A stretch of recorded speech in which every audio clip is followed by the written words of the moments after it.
Hey,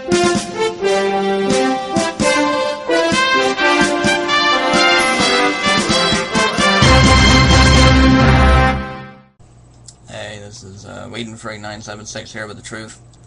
This is more, you don't see the pen flipping and stuff because this is more of a really serious and sad video. I've seen a lot of great videos on YouTube from Franks and Coughlin and them about what happened in Norway. And ever since becoming a socialist, about 3 months ago, I felt nothing but warmth and friendship from people like Zvana, Runstead, Franks, Lisa, Shannon. I could go on, people who are my fellow comrades, I guess we call ourselves. And it's like a really big family. We have our bickering and stuff, but we think the world of each other. Oh, better not forget Azov.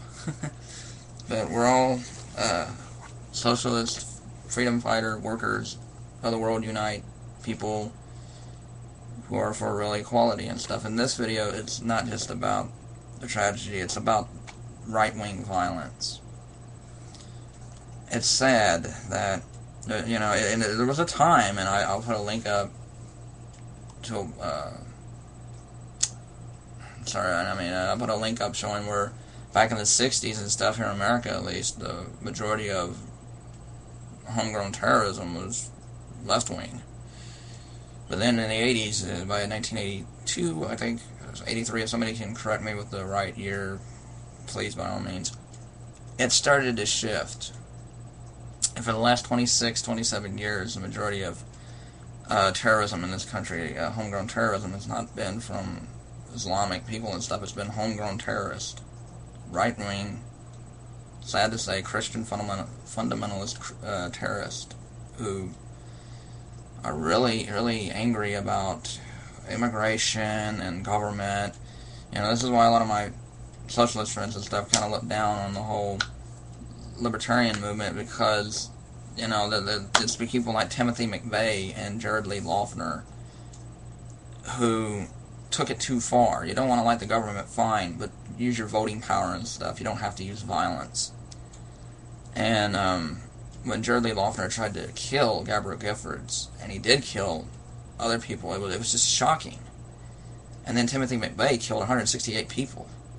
Why? He hated the government.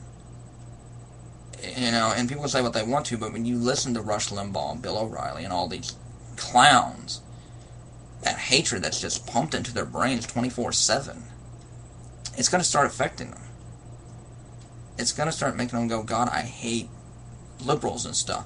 It happened during Germany. I told about it in my socialism video, that the so-called National Socialists, which they weren't socialist, the first people who were killed, it wasn't even the Jews. It was the Marxists, the communists, the socialists, the democratic socialists and stuff. They were the first ones that were rounded up, tortured, killed, and put in, detention centers and stuff. Pinochet in Chile.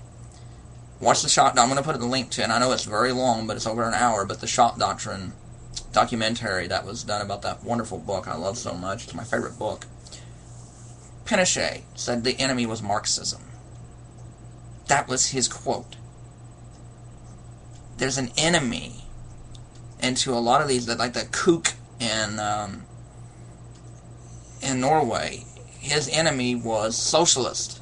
People who were for social democracy and freedom and equality. Here are some stats for you. I know people love my stats. Federal Criminal Police Office in Germany. 20,000 crimes by the far right in 2008 and growing. 2 to 3 far right crimes committed a day. A lot of them are a part of the National Democratic Party. 30,000 Germans hold far right beliefs. 1 out of 3 are bent on using violence. KK members in the United States, listen to this, 8,000 and growing. And that's not counting the neo-Nazis who are immigrating into the KKK. 191,000 reported and unreported hate crimes. Now listen to some of this. From a website, I put the link up again. it tells about hate crimes, and I want you to know when these hate crimes were committed. Brooklyn, New York, assault, July 22nd, 2011. St. Paul, Minnesota, 5 cars vandalized with graffiti and racial epithets. July 19th, 2011. Now this one, 2 men pleaded guilty to federal hate crimes for burning a cross in front of an African-American man's apartment. July 19th, 2011. Burning of a cross. This one back in the 50s and stuff. And listen to this. From Council on Foreign Relations. Number of terrorist attacks and by individuals went up by 33%. Let's see. Number of right-wing hate crimes. It's been on the dramatic resurgence. Militia groups since 2008. This is pathetic. And I got some emails here I want to read you a little bit of from my good buddy in Sweden, Jan.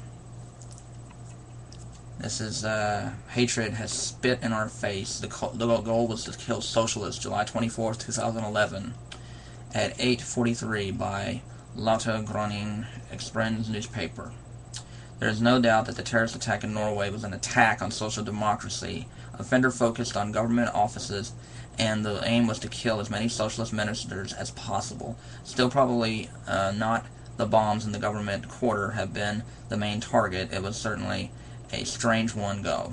At least if he wanted to hurt as many people as possible. One Friday afternoon, middle of the holiday, where the working hours of so many were reviewed, there were relatively few people in motion, the government quarter, but it was a successful, well-planned red herring. Andres Breivik Bottering had time to go to the Socialist Democratic Youth Camp on Utøya. There he could, in a disorganized attack, calmly execute at least 80 people. The police were busy elsewhere. I'm going to skip to the end because I want my socialist comrades to hear this. Social democracy has sorrow. The target of Andrew Breivik was to kill socialists. The goal was less Muslims in Europe. It is not the first time social democrats under attack by extreme forces. Adolf Hitler took the fight against social democracy in the 20. Mein Kampf by Adolf Hitler imbued hatred on the party. There are easily forgotten since the communists took over the victim role. Now we hope the social democrats dare to see the hatred which is against them and take the fight against evil. Yeah, you need to fight back, but again, I don't want this to happen. You guys to counter-do this, it'll make us look really bad. But you can fight back. Don't let them intimidate you. That's what terrorists do. Whether it's right-wing Christians who go crazy and bomb abortion clinics, Scott Roeder, who shot and killed George Tiller, anyone? Thank you, Bill O'Reilly, for keep calling him Tiller, the baby killer. The blood's on your hands, pal. And this one's from the Young Historian. Berlin GTA, the confessed perpetrator in the attack in Norway that has killed many 98 people, exposed a right-wing philosophy against Islam that also purports to be pro-Zionist. Andres is charged with detonating a car bomb outside Oslo's government headquarters, which houses the office of Norwegian Prime Minister Jens Stoltenberg, and shooting and killing at least 85 mostly young people at a political summer camp at nearby Utøya Island. The July 22nd massacre was the worst attack in Norway since the end of World War II.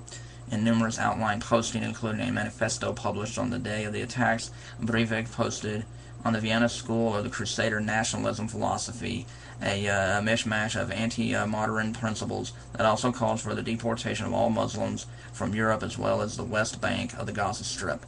According to the manifesto titled 2083, a European Declaration of Independence, and published under the pseudonym Andrew Berwick, the Vienna School supports pro-Zionist Israel nationalism. For the right wing who think you're righteous, you're not. This is disgusting. Socialists, we're the new Christians, whether you're a Christian or not. And the right wing, far right, let me make that clear, far right, crazy neocon terrorists in the Christian groups are the Romans. We're being fed to the lions. But the real victim here is Norway. And the real victim is democracy.